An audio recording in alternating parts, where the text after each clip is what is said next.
నమస్కారం ఘంటారావానికి స్వాగతం. ముందుగా ప్రధానాంశాలు. వరంగల్ ఎయిర్పోర్టుకు కేంద్రం అనుమతులు. రాష్ట్ర ప్రభుత్వం విజ్ఞప్తి మేరకు పౌర విమానయాన శాఖ ఉత్తర్వులు.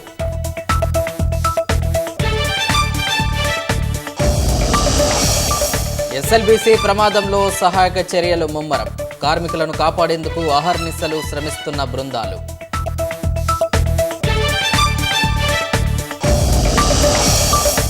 ప్రభుత్వ ఆసుపత్రుల్లో ఆధార్తో సంబంధం లేకుండా వైద్య సేవలు అందించాలంటూ రాష్ట్ర ప్రభుత్వాన్ని ఆదేశించిన హైకోర్టు. ఉత్తరాఖండ్లోని చమోలీ జిల్లాలో విరిగిపడ్డ మంచు చర్యలు. 56 మంది చిక్కుకోగా 16 మందిని కాపాడిన అధికారులు.